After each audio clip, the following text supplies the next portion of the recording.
Valérie Baudouin est membre de l'Oulipo depuis 2003. C'est par ce biais-là qu'elle a été visible pour moi. C'est par ce biais-là que je la connais. Mais ses activités sont liées au numérique de multiples façons. Tout d'abord, elle côtoie le numérique dans son activité de chercheuse, puisqu'elle est chercheuse en sciences sociales à Télécom Paris, où elle enseigne auprès d'un public d'ingénieurs. J'ai appris aussi qu'elle avait ponctuellement enseigné ici dans le département de sociologie, ce que j'ignorais avant aujourd'hui. Elle a été auparavant responsable du laboratoire Usage, Créativité et Ergonomie de France Télécom, Recherche et Développement, donc peut-être que tu nous en diras plus sur cette activité un peu plus tard. Et donc son travail de recherche porte actuellement sur les mutations liées au numérique dans les pratiques sociales, culturelles et dans les formes d'écriture. Donc, elle a écrit une thèse de doctorat qui s'appuyait sur des méthodes de linguistique informatique. Précisément, elle a analysé à l'aide d'un programme, d'un logiciel, voilà. À l'aide d'un logiciel, elle a analysé le rythme du vers chez Corneille et Racine, et elle a développé pour ça, elle a co-développé le logiciel qui permet de produire ces analyses. Et donc le numérique est aussi présent dans son activité oulipienne, puisqu'elle crée de la poésie vidéo, de la poésie sur support vidéo, et elle a inventé dans ce cadre-là une forme poétique, la morale à double face, qui est dérivée des morales élémentaires, de la forme de la morale élémentaire de Queneau. Et donc cette forme que tu as inventée est propice à l'adaptation sur support numérique, mais on aura peut-être l'occasion d'en reparler un peu plus tard. Voilà, donc merci beaucoup d'avoir accepté notre invitation malgré tes cours qui ont lieu simultanément, et je te laisse la parole. Donc bonjour, je voudrais pour commencer remercier Virginie Tahar pour sa présentation et Caroline Trotteau pour leur invitation, pour son invitation à cette journée. Je suis très heureuse de revenir aussi sur le campus de Marne et de voir qu'en 10 ans, votre campus s'est incroyablement embelli. Enfin, il est devenu vraiment très beau. Et je suis très touchée aussi de savoir que dans la salle, il y a d'un côté des ingénieurs qui sont ouverts à la création et de l'autre côté des littéraires qui sont ouverts à la machine. Il me semble absolument essentiel pour l'avenir, pour notre avenir collectif, d'être capable de traverser les frontières des disciplines. C'est un enjeu majeur pour ce qui nous attend dans les années à venir. Alors ma présentation est atypique, ce n'est pas une présentation de séminaire de recherche. Je pense qu'il y a des choses qui sont assez elliptiques, mais je compte sur vous pour ensuite me poser des questions en me demandant d'expliciter des choses qui ont été racontées peut-être un petit peu trop vite. Donc en 2007, Caroline Mille, alors directrice de la communication à France Télécom, me propose d'intervenir au Women's Forum qui se tiendra à Deauville pour montrer que l'Internet et le numérique permettent l'émancipation et la visibilité des femmes. J'étais alors responsable du laboratoire des usages de la R&D de France Télécom. En tant que chercheuse consciencieuse, j'explore toute la littérature de recherche dans le domaine et arrive à la conclusion déprimante habituelle. Certes, les femmes occupent l'espace en ligne, elles prennent la parole. Par exemple, il y a autant de blogueuses que de blogueurs. Mais en ce qui concerne l'audience, les écarts sont massifs. Les femmes constituent des publics étroits, faits de liens forts et intimes, alors que les hommes atteignent des publics beaucoup plus importants, mobilisant liens faibles et distincts. En gros, la confiance et les liens durables pour les femmes, la notoriété pour les hommes. Les travaux allaient tous dans le même sens. Je n'étais pas en mesure de faire comme si l'Internet méritocratique allait pouvoir changer quelque chose à la situation des femmes. Donc c'était un rendez-vous à moitié manqué. Mais pourtant, au Women's Forum, l'expérience sensible a été radicale pour moi. Il y avait un public de plus de 1000 personnes et 10 à 20% d'hommes seulement. Et la tribune était exclusivement occupée par des femmes qui faisaient toutes des interventions de très très haut niveau. La situation était complètement inhabituelle, saisissante. Alors certes, les travaux de recherche sont nombreux et cohérents dans leurs résultats. Ils nous redisent la situation de domination et l'injustice qui l'accompagne. Mais plutôt que de décrire et de comprendre l'invisibilité des femmes, il est sans doute plus utile de les rendre visibles, comme le propose cette journée et le programme Visibilité, Invisibilité des savoirs des femmes. Donc je vais traverser mes territoires de vie, France Télécom, les usages du numérique, l'innovation, la versification et l'Oulipo, et vous parler de quelques femmes qui m'ont marqué, celles que j'ai rencontrées, celles que j'ai lues. Donc je commence par France Télécom. Barbara Delibar a été une des premières femmes à participer au comité exécutif de France Télécom. Et elle n'était pas directrice de la communication ou des ressources humaines. Elle dirigeait la branche entreprise. J'ai pris un petit déjeuner avec elle au Women's Forum. Au comité exécutif, les hommes ne parviennent pas à avoir prise sur elle pour la rabaisser. Elle vient d'une famille de résistants, me dit-elle. Elle sait ce qu'est le vrai danger. La veille, nous avions participé à un programme, SciTech Programme, pour encourager les jeunes filles à s'engager dans des formations scientifiques. Nous jouions le rôle de role models en expliquant nos parcours et en répondant aux questions. Christelle Sorin, diplômée de l'ENST, a reçu le prix Orange en 2001 pour ses travaux reconnus internationalement en physiologie auditive, psychophysique et linguistique expérimentale et leur application en perception humaine, synthèse réaliste, reconnaissance automatique de parole et dialogue oral. Elle est la seule femme à avoir obtenu ce prix en 23 ans. Pourtant, c'est quelqu'un qui a monté, elle a monté au CNET, donc le centre de recherche de France Télécom, les équipes pionnières dans toutes les technologies vocales, et toutes ces technologies ont été ensuite transférées au sein de France Télécom pour proposer les services que nous utilisons aujourd'hui. Elle a aussi fait entrer l'écharpe connectée au MoMA à New York en 2001. C'était la première fois qu'un vêtement communicant était présenté au sein d'un des plus grands musées de New York.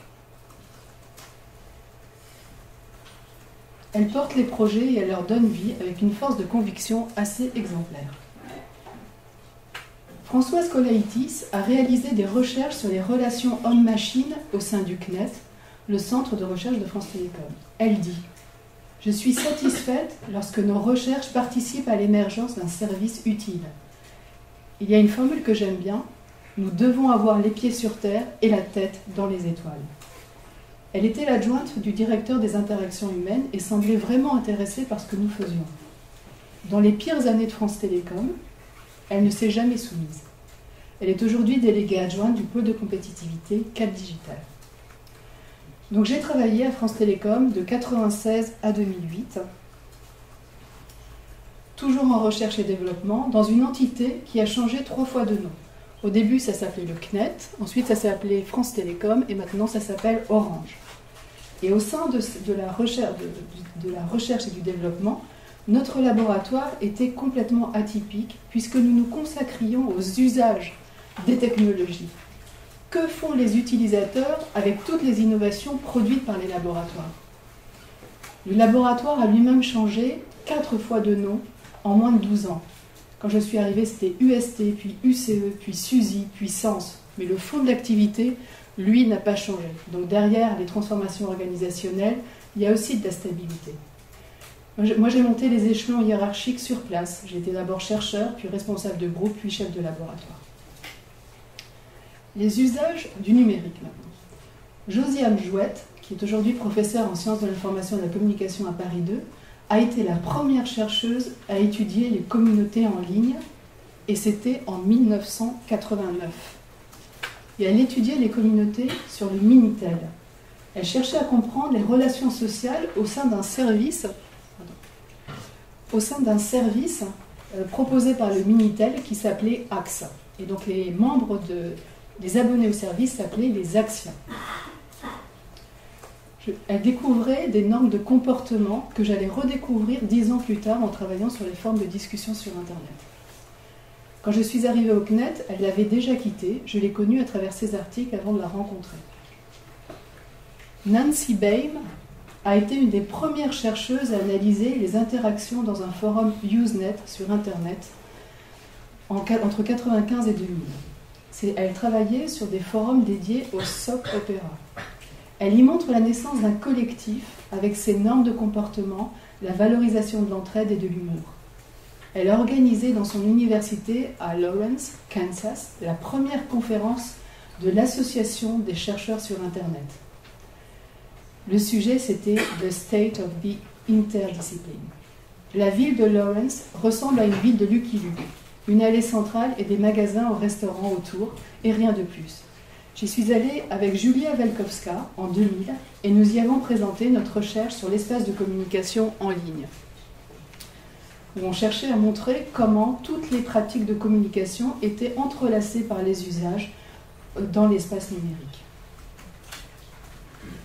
Julia Velkovska étudie les interactions en ligne dans une perspective ethnométhodologique. Les échanges dans les forums, les échanges dans les salons de chat, mais également les conversations dites naturelles entre les humains et les automates. Dans son article de 2001, L'intimité anonyme dans les conversations électroniques sur les webchats, en mobilisant la figure de l'étranger chez Simmel, elle montre comment l'anonymat ouvre à une intimité dans l'expression de soi. Nous avons travaillé ensemble sur les interactions en ligne, sur la première expérimentation d'accès à Internet par ADSL tout à côté d'ici, à Noisy-le-Grand, et sur les interactions entre les humains et les robots. Dominique Pasquier est sociologue des médias et de la culture, chercheuse au CNRS. Elle a longtemps travaillé sur la réception des médias, par exemple sur le courrier des lecteurs adressé à Hélène dans la série Hélène et les garçons. Vous êtes peut-être trop jeune pour vous souvenir de cette série. Elle fait partie du comité de réseau, la revue de référence sur les usages du numérique qui a été créée au CNET. Dans Culture lycéenne, la tyrannie de la majorité, elle a montré que selon les milieux sociaux, le contrôle des pratiques numériques par les parents n'est pas du tout le même. Que ce ne sont pas les mêmes outils qui sont valorisés. Le chat est une pratique très populaire, alors que l'envoi d'emails est plutôt fréquent dans les classes supérieures. Et tout ça est contrôlé par les parents. Elle montre surtout dans ce livre le rôle de la pression du groupe dans les bandes d'adolescents pour déterminer les types de comportements, en particulier les types de comportements numériques. Je dois plus que je ne saurais dire à Dominique Pasquier. J'ai pu, grâce à elle, enseigner à Sciences Po puis à l'EHESS, ce qui m'a permis ensuite de quitter l'entreprise pour rejoindre le monde académique. Et j'ai eu le plaisir de travailler avec elle sur la critique amateur de cinéma, pour laquelle on a publié un petit livre. Donc les ordinateurs et le Minitel, ce n'était vraiment pas mon truc. J'aimais la culture, pas les machines. Pourtant, depuis 1997, je travaille en recherche sur les transformations sociales liées au numérique, dans les pratiques de sociabilité et dans les pratiques culturelles. J'essaye de comprendre ce que cela change à l'organisation de nos sociétés.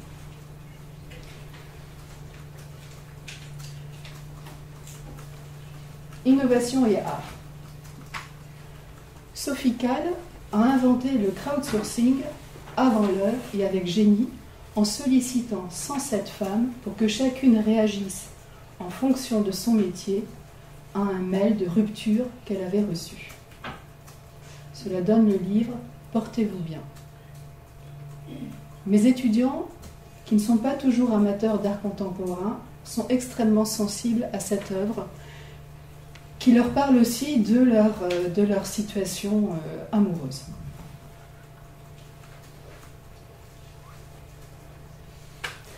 Camille Enrault, dans Grosse Fatigue, en 2013, Lion d'argent à la Biennale de Venise, propose un long film poème sur la création qui retrace son parcours de recherche sur le web.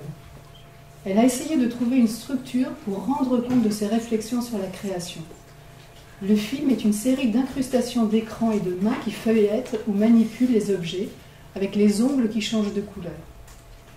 J'ai vu cette pièce dans la Whitechapel Gallery à Londres, dans une exposition Electronic Superhighway 2016-1966, qui retraçait toutes les expérimentations croisant art et numérique, art et la machine. Marie Vorgan Le Barzik dirige Silicon Sentier, l'association des startups du Sentier, qui est devenue NUMA. Elle a monté le premier 3e lieu à Paris, la cantine, et a réhabilité un grand bâtiment du Sentier pour en faire un haut lieu parisien de l'innovation dédié aux startups, qui s'appelle donc Numa, que vous voyez ici. Nous nous sommes connus à Cap Digital, le pôle de compétitivité parisien, dans les réunions de la commission service dont je m'occupais. J'ai vu ces projets prendre de l'ampleur d'année en année et j'ai accompagné de nombreux groupes d'étudiants chez elles pour qu'ils visitent ces manières nouvelles de faire de l'innovation.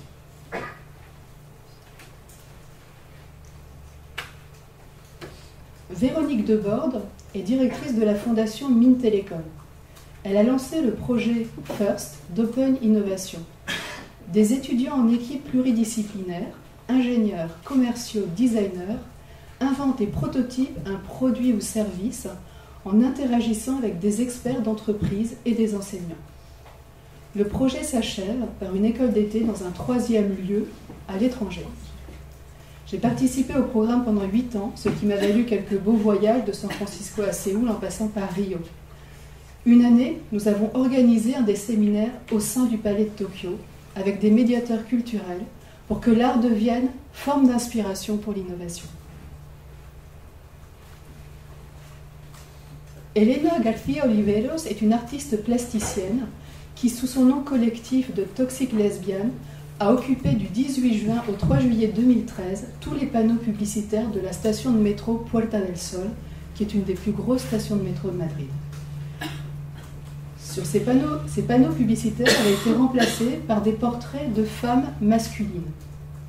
Elle interpellait les passants sur l'identité de genre et sur la masculinité féminine. J'ai rencontré Elena à Madrid l'été 90 et je suis devenue une de ses actionnaires en 1991. Comme dividende, j'ai pu choisir un tableau, Marea Negra, Marée Noire, que j'aime toujours autant 30 ans plus tard. Je n'étais pas riche, j'étais étudiante, mais j'avais trouvé le détournement du système boursier comme moyen de financement de son séjour d'artiste à Paris extrêmement astucieux. Ensemble, nous avons monté à Fontevraud, avec l'Oulipo, une exposition autour du livre d'Aliénor qui interrogeait l'avenir du livre.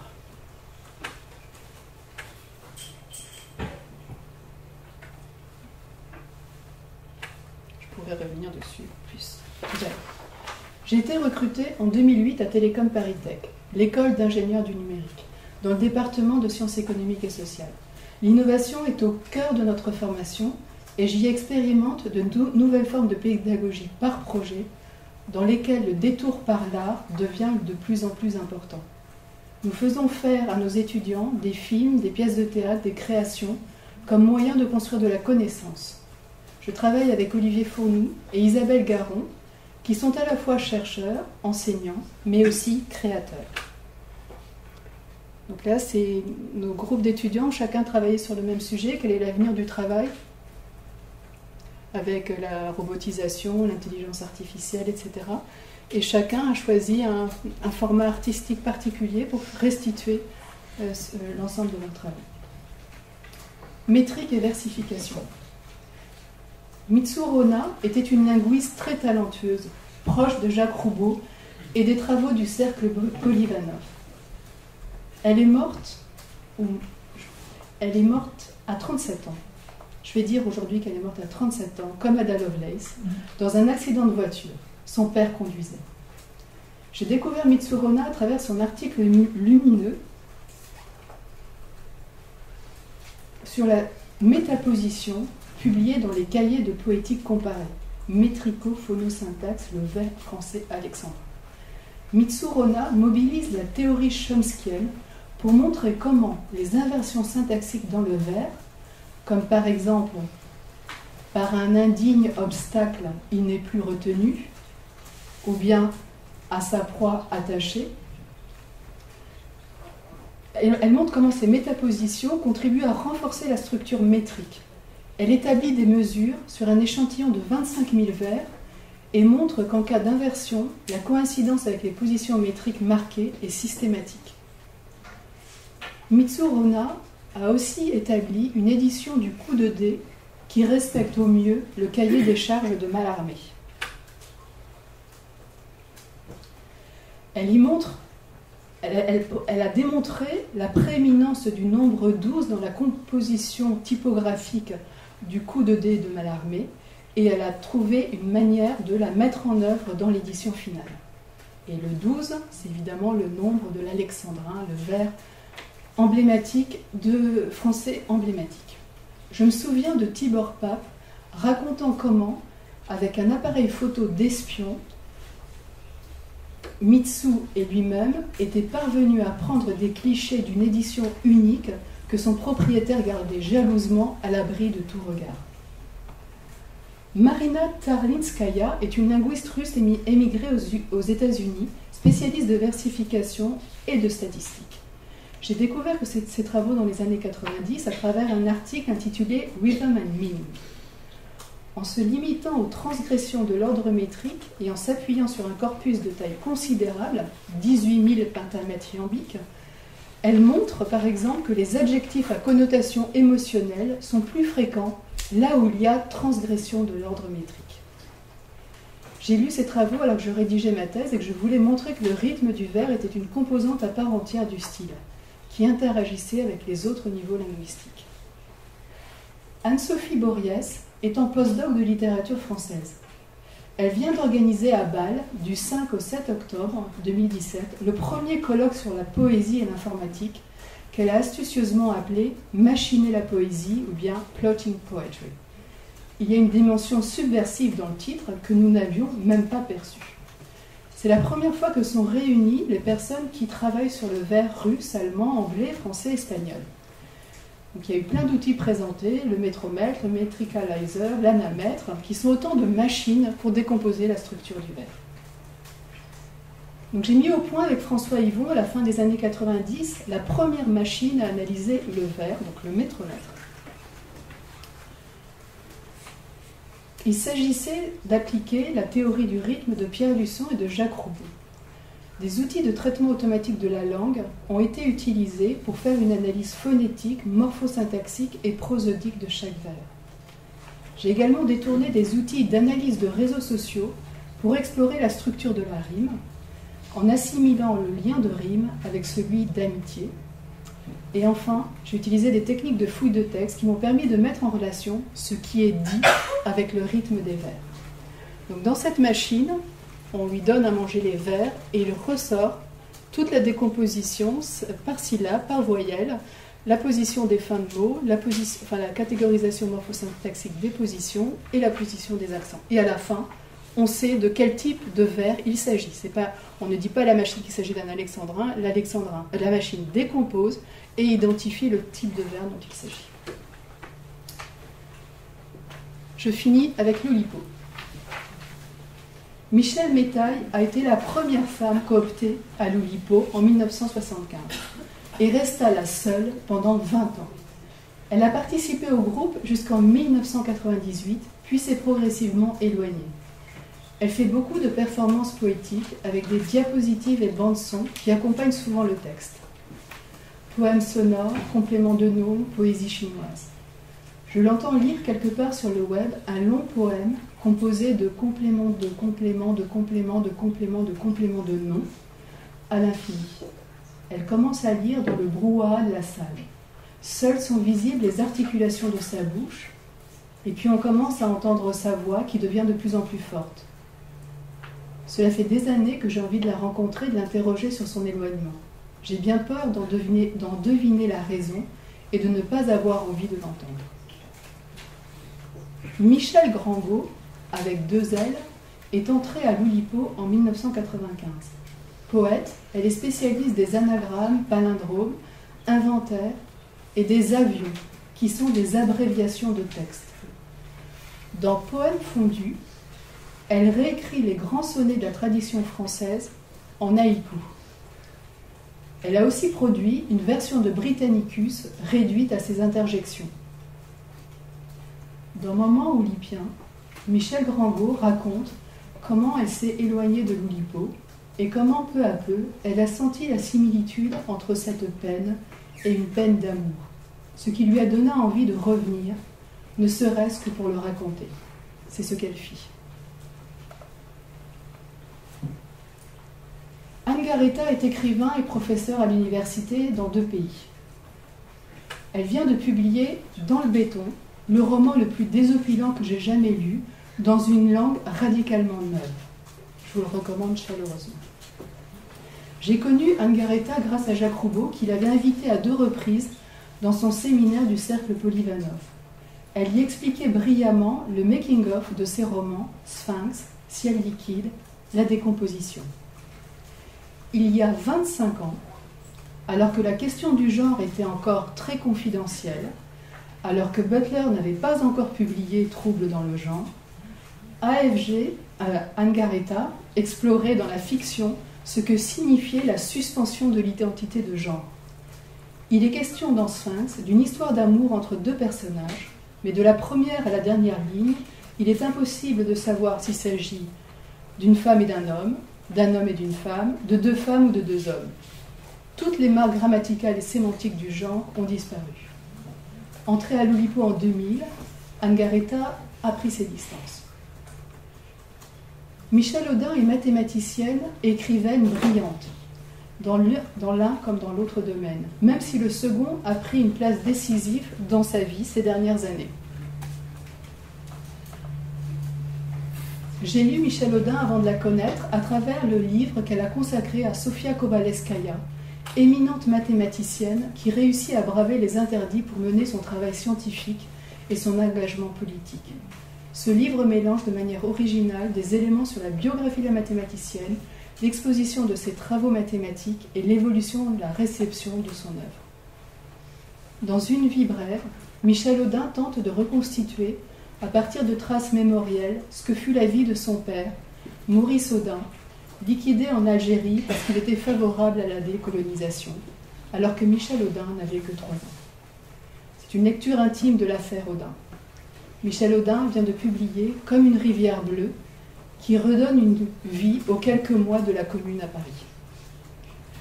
Clémentine Mélois vient de rejoindre l'Oulipo. Elle est artiste et écrivain. Son dernier livre a été composé à partir de listes de courses qu'elle a ramassées dans la rue. Je suis entrée à l'Oulipo en 2003, après Anne Garreta et avant Michèle Audin. Je me suis occupée du site web avec Anne Garreta, puis avec Michèle Audin. Avec Anne, nous avons tenté de réintroduire la question de la machine qui avait été évacuée de l'Oulipo au moment de la création du groupe Alamo, atelier de littérature assisté par la mathématique et les ordinateurs. Nous avons travaillé sur la structure de composition de 6 par une nuit d'hiver, un voyageur, réfléchi à l'univers des contraintes. Nous avons aussi écrit des Tu te souviens, un exercice de mémoire comme celui que je viens de faire. Merci.